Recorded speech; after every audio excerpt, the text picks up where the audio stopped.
विज्ञान अध्याय 5 जो अपन कल पढ़ रहे थे दैनिक जीवन में रसायन। तो 2 दिन से अपनी इसके ऊपर चर्चा चल रही है। अम्ल सार की परिभाषा, सामान्य जानकारियां, लवणों की सामान्य जानकारियां। कल अपन ने आर्यनिस अवधारणा अम्ल सार के बारे में ली थी, ब्रास्टेड डोरी की अवधारणा ली थी। लुईस अवधारणा के बारे में अपन ने पढ़ा कि अम्ल कौन सा है, क्षार कौन है, लवण कौन है। तो इसके अम्ल सार की परिभाषाएं अलग अलग वैज्ञानिकों के जो आधार इनके उदाहरणों के हिसाब से अपन ने इनके बारे में कुछ चर्चाएं की थी। तो लुईस अवधारणा के माध्यम से अपन इलेक्ट्रॉन बिंदु संरचनाएं भी बना सकते हैं, जिसके बारे में आगे वाले चैप्टर में अपन को जानकारियां पढ़ लेंगे। अब अपन आज चर्चा करेंगे दैनिक जीवन में जो अम्ल और क्षार है। दैनिक जीवन में अम्ल, क्षार व लवण के उपयोग क्या क्या है, इनको अपन किस किस कामों में ले सकते हैं। काफी महत्वपूर्ण टॉपिक है। यहाँ से 1 नंबर का प्रश्न ये मान के चलिए कि इसमें से लगभग पढ़ता है, या 2 नंबर का प्रश्न पढ़ सकता है, कई बार आंकिक प्रश्न भी यहाँ से आ सकता है। तो अम्ल के रूप में जैसे अपन चर्चा करते हैं अम्लों के बाद, अम्ल के रूप में कौन कौन से आ जाएंगे, H2SO4, HCl, HNO3, है ना। इसी प्रकार CH3, COOH, इसी प्रकार H2CO3 कार्बनिक अम्ल के रूप में। तो अलग अलग अम्लों के रूप में ये अम्ल आपको देखने को मिलते हैं। तो HNO3, HCl और ये H2SO4 इनको अपन खनिज अम्ल के नाम से भी जानते हैं।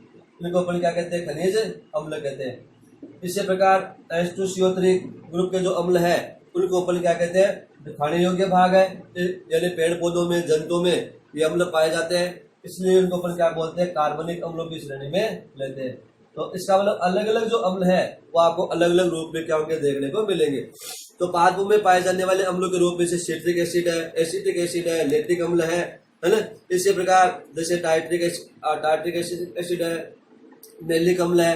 अलग अलग प्रकार के अम्ल जो है, आज से मेथिलोइक अम्ल है, ये जीवों के अंदर क्या होंगे, आपको देखने को मिलेंगे। तो इसका मतलब ये किसकी श्रेणी में है, कार्बनिक अम्लों की श्रेणी में आते हैं। तो खनिज अम्ल जो है इनका उपयोग जो है विशेष तौर से उद्योगों में होता है। उद्योग धंधों में इनका खूब उपयोग होता है। औषधियां बनाने के लिए इसको अपन काम में लेते हैं। पेंट वगैरह में इनको अपन काम में लेते हैं। उर्वरक उद्योग में इनको अपन क्या करते हैं, काम में लेते हैं। तो जैसे अपन HCl की बात करें, हाइड्रोक्लोरिक अम्ल जो है उसका उपयोग उद्योगों में खूब होता है। बॉयलर को साफ करने के लिए भी इसको क्या करते हैं, काम में लेते हैं। इसी प्रकार जैसे सिंक और सैनिटरी का जो सामान है उसको साफ करने के लिए भी अपन क्या करते हैं, काम में लेते हैं। अपने घरों में जैसे गंधक, आपने नॉर्मल अम्ल देखा होगा, HCl का जो पानी से आता है नमक का आपके तेजाब के रूप में, गटर वगैरह लोग साफ करने के लिए, या जिसे वॉश बेसिन होता है उनके कुंड को साफ करने के लिए भी लोग क्या करते हैं, काम में लेते हैं।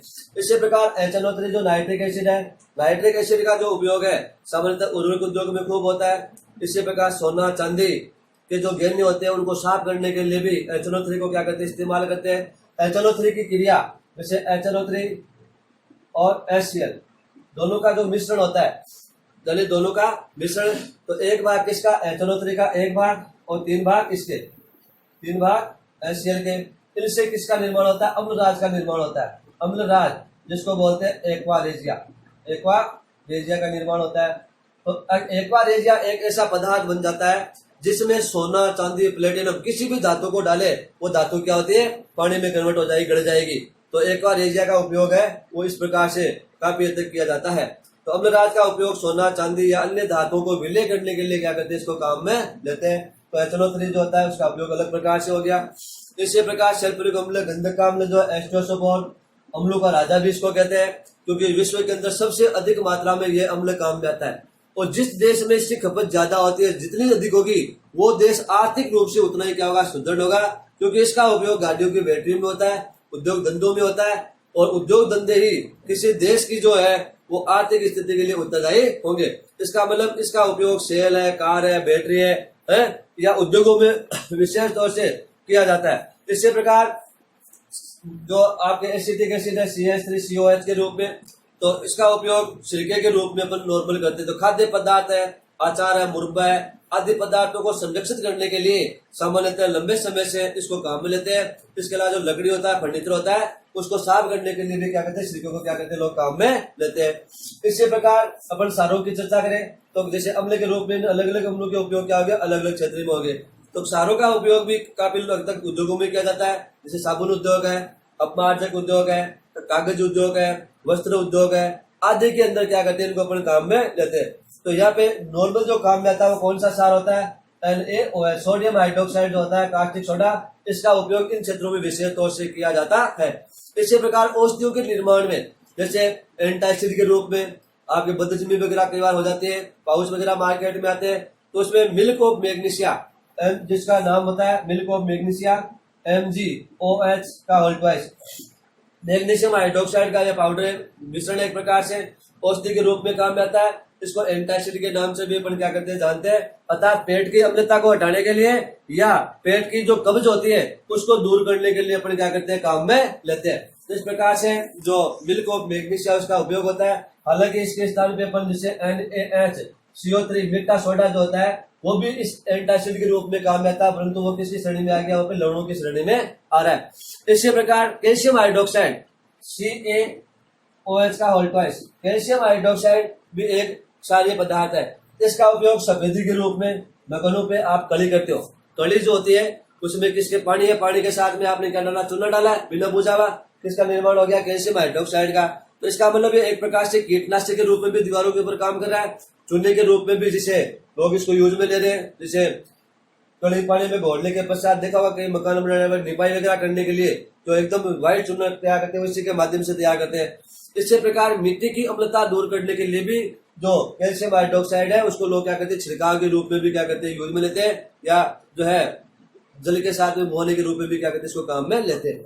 उसके बाद अपन करते हैं लवणों की चर्चा। लवण जो होते हैं जैसे कैल्शियम कार्बोनेट CaCO3, चूने का पत्थर जो होता है इसका उपयोग सीमेंट उद्योग में, मकानों के निर्माण में, धातु क्रम जो होता है, लोहे का जो धातु क्रम होता है उसमें लोहे के निष्कर्षण के लिए भी कैल्शियम CaCO3 चूने का पत्थर क्या करते हैं, वात्या भट्टी में डाला जाता है। धातु अधातु या धातु का जो निष्कर्षण होता है जैसे, तो उसमें आपने देखा होगा बड़ी कक्षाओं में आपकी ये चीज देखने को मिलेगी। वैसे तो जैसे लोहे की जो वात्या भट्टी होती है वहां पे SiO2 सिलिका, और सिलिका के साथ में क्या डालते हैं, चूने का पत्थर डालते हैं, जिससे कि लोहा उचित मात्रा में क्या हो आपको प्राप्त हो सके। इसी प्रकार Na2CO3 NaHCO3 इनका उपयोग भी खूब सारा होता है। NaCl नमक आपके दैनिक जीवन में खूब उपयोग में आता है, यह भी एक लवणीय पदार्थ है। तो अलग अलग क्षेत्रों में इनके उपयोग आगे भी आपको देखने को मिलेंगे। इसी प्रकार सिल्वर नाइट्रेट AgNO3 एक लवण है जो जिसका उपयोग फोटोग्राफी में किया जाता है। फोटोग्राफी जो होती है उसमें इसका क्या करते हैं, उपयोग करते हैं। इसी प्रकार ammonium nitrate NH4NO3, ammonium nitrate का उपयोग भी सामान्यतः उर्वरक उद्योग में और विस्फोटक पदार्थ बनाने के लिए क्या करते हैं, इसको काम में लेते हैं। इसी प्रकार फिटकड़ी जैसे K2SO4.Al2 SO4 का होल थ्राइस .24H2O, फिटकड़ी का सूत्र होता है, पोटाश एलम के नाम से जानते हैं, जो पानी का शोधन करने के लिए या पानी के शुद्धिकरण में इसको अपन क्या करते हैं, काम में लेते हैं। इसके अलावा अम्ल व सारों के उपयोग हमारी प्रयोगशालाओं में भी खूब होता है, और प्रयोगशालाओं में एक प्रकार से अभिक्रमक के तौर पर इनको अपन क्या करते हैं, काम में लेते हैं। तो अम्ल, क्षार और लवणों के अलग अलग जो गुण है वो आपको इनके अलग अलग उपयोग है वो यहाँ पे देखने को मिल जाते हैं। तो ये अम्ल, क्षार, लवण इनके अलग अलग उपयोग है। परीक्षा की दृष्टि से यहाँ से प्रश्न बनता है, काफी हद तक यहाँ से प्रश्न पूछने की संभावनाएं रहती है। एक एक नंबर वाले प्रश्नों में यहाँ से आसानी से प्रश्न डाला जा सकता है। इसके बाद में आगे अपन लेते हैं इस पाठ का महत्वपूर्ण टॉपिक। हालांकि सभी टॉपिक अपनी जगह महत्वपूर्ण है, एक एक नंबर के प्रश्न पीछे वालों में से बहुत जगह से निकल रहे हैं, दो दो नंबर के प्रश्न निकाले जा सकते हैं। पाठ 4 नंबर का है, अपन ने वैसे चर्चा में शुरू का अपन ने बातचीत की 5 नंबर का है, परंतु 5 का नहीं, पाठ 4 नंबर का है। पाठ कितने अंक का है, 4 अंक का है। तो 4 अंक का मतलब 2 + 2 = 4, तो एक टुकड़ा 2 नंबर का, दूसरा टुकड़ा 2 नंबर का, या आप ये कह सकते हैं 1 नंबर का एक प्रश्न और एक प्रश्न 3 नंबर का, 2 प्रश्नों के रूप में ये कन्वर्ट हो सकता है। 4 अंक बार कितना, इसका 4 अंक है। तो यहाँ से अगला जो टॉपिक है वो कौन सा, पीएच स्केल है। पीएच स्केल क्या है, बहुत महत्वपूर्ण टॉपिक है ये। पीएच पैमाना, पीएच स्केल एक पैमाना, एक प्रकार का जो किसी भी पदार्थ की अम्लता या उसकी क्षारीयता की जो पहचान करने के लिए कि पदार्थ का सामर्थ्य अम्लीय प्रकृति का है या उसका क्षारीय प्रकृति का है, उस पैमाने के तौर पर अपन जो स्केल काम में लेते हैं उसका नाम क्या होता है, पीएच स्केल होता है। एक पीएच पेपर भी आता है मार्केट के अंदर, पीएच पेपर जो है वो पीएच स्केल से आपको मिल जाते हैं, जिसमें पन्ना सा होता है, उसके दोनों तरफ अलग अलग कलर की लाइन दी होती है 0 से लेकर 14 तक। 7 पे जो होता है वो उदासीन बिंदु होता है, सात से नीचे प्रकृति इसकी अम्लीय होती है और सात से ऊपर प्रकृति कैसी होती है, क्षारीय होती है। जैसे ये मान लीजिए पैमाना दिया हुआ है, एक प्रकार से अलग अलग कलर दिए हुए, बीच का बिंदु हो गया 7 और नीचे वाला बिंदु हो गया 0, ऊपर का कितना हो गया 14। तो अधिकतम 14 है। 14 किसका होता है, NaOH का होता है। जैसे 1 मोल NaOH का pH मान कितना होता है, 14 होता है। इसी प्रकार 1 मोल HCl का pH मान कितना होता है, 0 होता है। इसी प्रकार मुख की लार जो होती है सामान्य आदमी की, उसकी लार का pH मान कितना होता है, 7 होता है। परंतु वैसे मुख का pH मान 6.5 देखने को मिल सकता है, 6.6 6.7 भी आपको देखने को मिल सकता है। इसके नीचे का जो पैमाना है वो अम्लीय प्रकृति का है, इसके ऊपर का पैमाना है वो किस प्रकृति का है, क्षारीय प्रकृति का है। तो किसी भी विलयन की अम्लता या क्षारीयता की पहचान करने के लिए अपन जो स्केल काम में लेंगे उसका नाम क्या होगा, pH स्केल होगा। इसके साथ से किसी विलयन में, जो भी विलयन है उसमें H आयनों की सांद्रता का पता लगाया जा सकता है, क्योंकि हाइड्रोजन जो है H आयन का H धन आयन, तो वो क्या हाइड्रोजन आयन है। तो pH की परिभाषा है, एक तो pH स्केल होगी और एक हो गया pH। तो P का तात्पर्य यहाँ पे क्या है, P का मतलब होता है पुषांश यानी पावर। P का मतलब क्या हो गया, पुषांश या पावर, शक्ति। पुषांश पावर यानी शक्ति, तो शक्ति से हो सकता है। इसी प्रकार H का मतलब हाइड्रोजन, तो हाइड्रोजन आयन कितने उसके बारे में जानकारी यहाँ से मिलती है। तो pH स्केल का निर्माण सबसे पहले 1909 में किया गया। वैज्ञानिक का नाम था सोरेनसन नामक वैज्ञानिक था जिसने इसके बारे में जानकारी दी। अब एक परिभाषा कही बात है कि pH क्या है, pH केवल pH की परिभाषा। तो pH की परिभाषा क्या होगी, हाइड्रोजन आयनों की सांद्रता का ऋणात्मक लघु गुणक। किसका, हाइड्रोजन आयनों की सांद्रता का ऋणात्मक लघु गुणक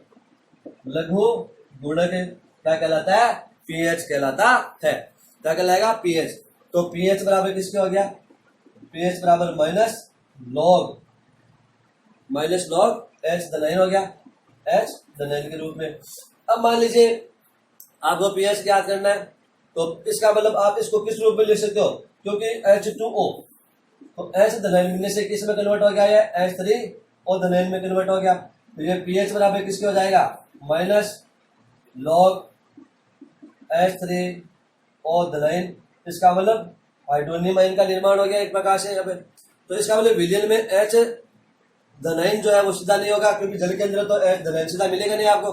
तो जल के साथ में H की क्रिया होने पे क्या बढ़ गया, H3O के रूप में कन्वर्ट हो गया, अर्थात H जो है वो हाइड्रोजन के साथ में H2O के साथ में कन्वर्ट हो गया। तो H आयनों की सांद्रता जितनी अधिक होगी, यानी किसी विलयन में H आयनों की सांद्रता का मान जितना ज्यादा होगा, उस विलयन का pH मान उतना ही क्या होगा, कम होगा, यानी pH मान कम होता जाएगा। इसी प्रकार उदासीन विलयन का जो pH मान होता है हमेशा कितना होता है, 7 होता है। तो उदासीन पे कितना हो गया, 7 हो गया। अब 7 से नीचे क्या है, अम्लीय प्रकृति है, और 7 से ऊपर कौन सी प्रकृति है, क्षारीय प्रकृति है। तो उदासीन जल के लिए, जैसे जल कैसा उदासीन है, तो उदासीन विलयन का pH मान कितना, 7 है। तो H धनायन व OH ऋणायन दोनों की क्या है, सांद्रता है। H धनायन और OH ऋणायन की सांद्रताओं का मान हमेशा कितना होगा, 1 × 10⁻⁷ मोल प्रति लीटर के रूप में यह होगा। क्या होगा, 1 × 10⁻⁷ मोल प्रति लीटर के रूप में इसका मान आपको देखने को मिलेगा। तो H धनायन और या OH ऋणायन, उनकी सांद्रता का मान हमेशा कितना है, दोनों का अलग अलग, 1 × 10⁻⁷ मोल प्रति लीटर है। तो उदासीन जल का pH मान अपन निम्न प्रकार से निकाल सकते हैं।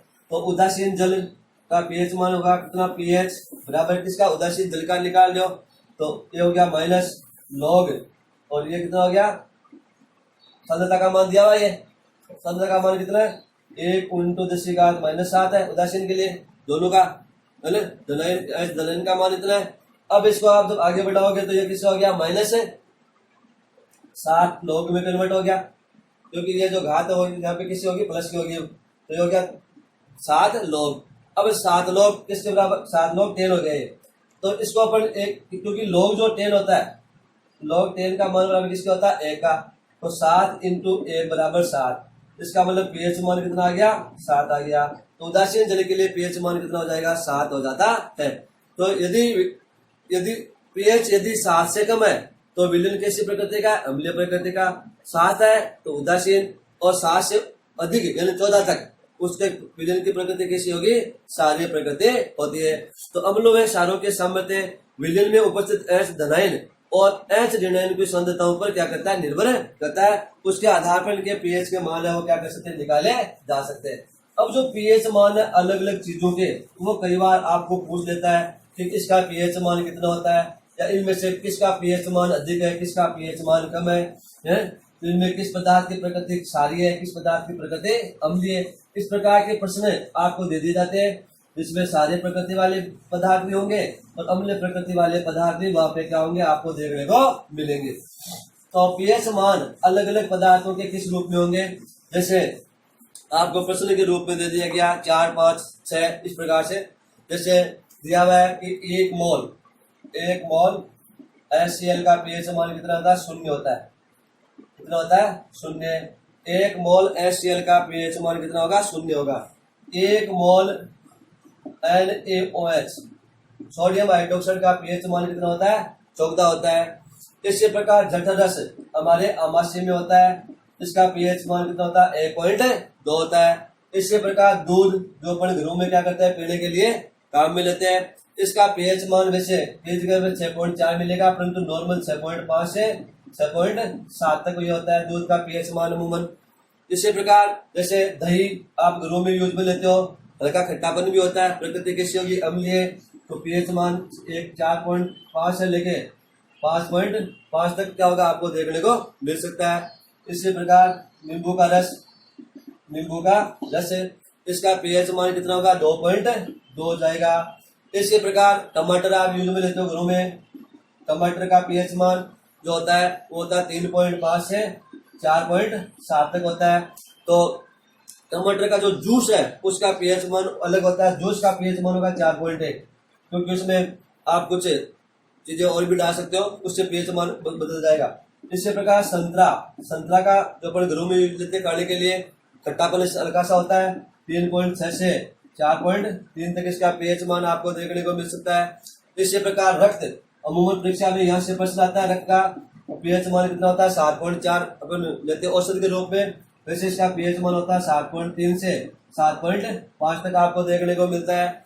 इसी प्रकार साबुन का पानी जिसमें सारी प्रकृति आ जाएगी, तो साबुन का जो पानी है उसका पीएच मान जो है, साबुन का पानी उसका जो पीएच वो सामान्यतः जो देखने को मिलेगा वो कितना हो जाएगा, 7.5 से लेके 9 तक, क्योंकि सारी प्रकृति है 7.5 से लेके 9 तक आपको पीएच मान क्या होगा देखने को, सॉरी 7.5 से 9 तक पीएच मान क्या होगा देखने को मिलेगा। इसी प्रकार एंटासिड के रूप में काम है मिल्क ऑफ मैग्नीशिया MgOH2 का ऑल्बाइस, इसका पीएच मान कितना होता है, 10 होता है। इसी प्रकार मुख की लार, अमूमन जो मुख की लार होती है उदासीन प्रकृति के मानते हैं, पीएच मान कितना होगा, लार का 7 होगा। मुख का पीएच मान अलग होता है, मुख का पीएच मान जो होता है सामान्य जो मुख की लार का अलग है और मुख का पीएच मान अलग है, तो मुख का पीएच मान जो होगा वो करीबन 6.5 से 6.8 तक आपको देखने को मिल सकता है। इसी प्रकार सिरका का मतलब एसिटिक एसिड जो अपन सिरके के रूप में यूज में लेते हो, है मुख का, जैसे एक तो मुख की लार का हो गया 7 और मुख का पीएच मान कितना हो गया 6.5, अमूमन किताबों में ये देखने को मिलेगा 6.5। इसी प्रकार सिरका जो होता है उसका पीएच मान कितना मिलेगा, आपको 3 मिलेगा। जो संरक्षण के लिए खाद्य पदार्थों के लिए आप क्या करते हो, काम में लेते हो। अशुद्ध जल, अशुद्ध का मतलब होता है शुद्ध जल, पीएच मान कितना होगा, 7 होगा। अशुद्ध जल का पीएच मान कितना होगा, अशुद्ध जल का पीएच मान होगा 7। इसी प्रकार आपके लाइम वाटर जो होता है उसका पीएच मान कितना होता है, लाइम वाटर का होता है 11, लाइम वाटर का पीएच मान कितना होता है, 11 होता है। सोडा युक्त शीतल पेय पदार्थ जो आप पीते हो, मार्केट में खूब सारे मिलते हैं, उसका पीएच मान कितना होता है, 7 से कम होता है। उसमें हल्की प्रकृति क्या होगी, अम्लीय आपको देखने को मिलेगी। हमारा शरीर जो है संपूर्ण, उसका पीएच मान होता है 7 से लेके 7.8 तक, 7 से 7.8 तक पीएच मान है वो क्या होता है देखने को मिलता है। किसका, हमारे शरीर का, क्योंकि रक्त का पीएच मान 7.4 तो प्रकृति तो कैसी है, सारी प्रकृति है, तो अपने शरीर का जो औसत जो मानते हैं अपन पीएच मान कितना है 7 से 7.8 तक होता है। हालांकि अलग अलग भागों में जो पीएच मान है हमारे शरीर के अलग अलग जो है उनमें वहां पे अलग अलग मिलेंगे, परंतु नॉर्मल जो संपूर्ण शरीर की अपन बात करें वो पीएच मान अपन को इस रूप में देखने को मिलता है। तो परीक्षा की दृष्टि से इसमें 1 मोल HCl का 0, NaOH का 14, रक्त का पीएच मान 7.4, नींबू का रस 2.2, जठर रस का पीएच मान 1.2 परीक्षा की दृष्टि से ज्यादा महत्वपूर्ण है। और एक मिल्क ऑफ मैग्नीशिया एंटासिड के रूप में जो काम में आता है, सारी प्रकृति का पदार्थ मिल्क ऑफ मैग्नीशिया MgOH का ऑल्टवाइस, उसका पीएच मान कितना होता है 10 होता है। तो ये जो पीएच मानने वाले टॉपिक है परीक्षा में इनके बारे में ज्यादा चर्चा आपको देखने को मिल सकती है। उसके बाद में अपन 2 प्रश्न करते हैं उदाहरण के रूप में। जैसे आपको पीएच मान निकालने के लिए कह दिया जाए, जैसे शुद्ध जल होता है अशुद्ध जल, जैसे प्रश्न आ गया कि शुद्ध जल, शुद्ध का मतलब अशुद्ध जल, अशुद्ध जल में H धनायन और OH ऋणायन पाए जाते हैं। H धनायन व OH ऋणायन की सांद्रताओं का योग कितना होगा, योग का मतलब योग कितना होगा। बोर्ड परीक्षा 2005 में यह प्रश्न पूछा जा चुका है। तो सामान्यतः अशुद्ध जल का पीएच मान कितना है, तो हमने देखा कि H धनायन और OH ऋणायन इनकी सांद्रता को क्या करना है, हमें जोड़ करना है, दोनों क्या करना है जोड़ करना है। तो हमें प्रश्न में हम इस चीज को जानते हैं कि H धनायन की सांद्रता का मान कितना होता है 1 × 10⁻⁷ मोल प्रति लीटर होता है। इसी प्रकार जो OH ऋणायन है उसकी सांद्रता का मान भी कितना है 1 × 10⁻⁷ मोल प्रति लीटर है। हमें क्या करना है, दोनों का जोड़ करना है। योग का मतलब क्या करना है, हमें जोड़ करना है। तो हम जानते हैं कि H धनायन जो है उसकी सांद्रता का मान कितना होता है 1 × 10⁻⁷ होता है। इसी प्रकार OH ऋणायन की सांद्रता का मान भी होता है 1 × 10⁻⁷ मोल प्रति लीटर के रूप में। इनका योग करेंगे अपन, ये योग हो गया, यहाँ पे योग का मतलब जोड़ना है, प्लस का निशान लगा दिया। अब इनको आप जोड़ोगे तो 7 7 14 हो गए। तो इसका मतलब ऐसे नहीं करना है, इसको कैसे करना है, इसको घात को आप नीचे ले जाओगे तो किसकी हो जाएगी, वो प्लस की हो जाएगी। तो 1/10⁻⁷ प्लस 1/10⁻⁷, इसका लघुत्तम ले लिया, कितने का 10⁻7 आ गया। तो ये हो गया 1 + 1 बराबर क्या हो गया 2/10⁻7 हो गया। ठीक है, अब इस घात को आप वापस ऊपर ले जाओ तो कितनी होगी 2 × 10⁻⁷ मोल प्रति लीटर, ये इसका योग हो गया। अब जैसे आप इसको अलग अलग रूपों में सीधा उत्तर निकाल दो, क्या करते हो 1 1 2 2 × 10⁻14 माइनस में कन्वर्ट कर दी, या आपने क्या किया घातों को गुणा कर लिया, सातों सातों गुण 50, या आपने क्या कर लिया जिसे गुणा में घातें जुड़ जाती है ना, तो आप क्या करोगे 7 7 14 कर लिया। तो ये होगा 1 × 10⁻14 है ना, 1 × 10⁻14 ये हो गया, या 2 × 10 आपने 14 कर दी, या 2 × 10⁻7 कर दी। तो अलग अलग उत्तर आप ये निकालते हो सीधी कैलकुलेटर से, तो वो उत्तर नहीं निकलते, गलत निकलते हैं। वो उत्तर का सही कौन सा होगा, ये उत्तर सही होगा। तो इस प्रकार से 2 × 10⁻⁷ मोल प्रति लीटर है, जिसके सांद्रता का मान क्या होगा आपको देखने को मिलेगा। इसी प्रकार कुछ प्रश्न कई बार आते हैं, जैसे उदाहरण के रूप में प्रश्न दिया गया हो, यदि किसी विलयन में H धनायन की सांद्रता का मान -5 है, यानी किसी विलयन में H धनायन की सांद्रता का मान कितना है -5 है, तो वो कहता है इस विलयन का पीएच मान क्या करना है आपको ज्ञात करना है। जैसे प्रश्न दिया हुआ है किसी विलयन में H धनायन की सांद्रता का मान -5 है, ये प्रश्न के रूप में दिया हुआ है, इसका पीएच मान क्या करना है आपको ज्ञात करना है।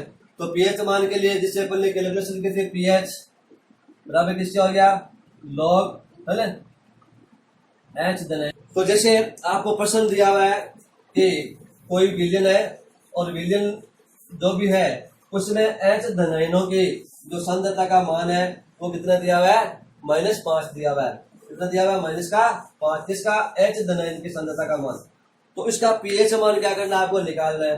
तो H धनायन की सांद्रता कितनी है -5 है, तो ये हो गया पीएच बराबर किसका हो जाएगा log H धनायन सांद्रता के रूप में आ गए। अब इसमें आप क्या करेंगे H धनायन की सांद्रता में दी हुई है, तो ये हो गया H धनायन की सांद्रता बराबर कितनी होगी -5 होगी।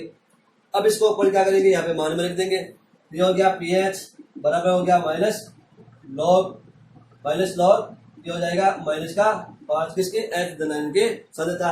तो यहाँ पे -5 सीधा नहीं लिखना, अपन को क्या करना है जैसे था ना 1 × 10⁻⁷, तो इसे घात के रूप में लेना है। ये क्या हो जाएगा 10⁻⁷ के रूप में हो जाएगा, इसका मान हो गया H धन N का हो गया सांद्रता का मान। अब इसको आप खोलोगे तो यहाँ पे घात कितनी आएगी, 7 कितने पे आएगी 5, ठीक है। अब 5 आ जाएगा यहाँ पे, तो pH बराबर किसका हो जाएगा, माइनस का चिन्ह आ गया, ये हो गया -5, कोष्टक में वापस बंद हो जाएगा। अब log 7 में दिया हुआ है, ये log हो गया, इसको यहाँ पे लिखने पे क्या हो गया, log 10 के रूप में कन्वर्ट हो गया। अब जो log 10 है उसका मान कितना होता है, log 10 बराबर कितना हो जाएगा 1, तो ये हो जाएगा माइनस इंटू माइनस हो गया प्लस का, है ना। तो pH 5 प्लस क्या आ गया यहाँ पे, तो इसको सीधा ले दो बोले यार, 5 इंटू 1 बराबर कितना हो गया 5, तो pH मान बराबर कितना है 5, तो 5 प्लस क्या है, इसका मतलब 7 से नीचे तो पदार्थ की प्रकृति कैसी होगी, अम्लीय हो जाएगी। तो विलयन की प्रकृति भी पूछ ले, उत्तर क्या आ गया, विलयन की प्रकृति अम्लीय होगी, इसका pH मान कितना होगा 7 होगा। तो इस प्रकार से ऐसे न्यूमेरिकल जो है उनको भी अपन क्या कर सकते हैं, हल कर सकते हैं। pH के बारे में जानकारी इसके माध्यम से अपन को मिल सकती है। तो pH स्केल, pH पैमाना, pH की परिभाषा, pH स्केल की परिभाषा, अलग अलग पदार्थों के pH मान, यहाँ से प्रश्न पूछने की संभावना काफी हद तक रहेगी। इसके अलावा pH का अलग अलग क्षेत्रों में किस जैसे दंत क्षय के रूप में, मिट्टी की उर्वरकता है, कीटों के अंदर है, तो इसके बारे में अपन क्या करेंगे, चर्चा कल करेंगे, ठीक है। ओके।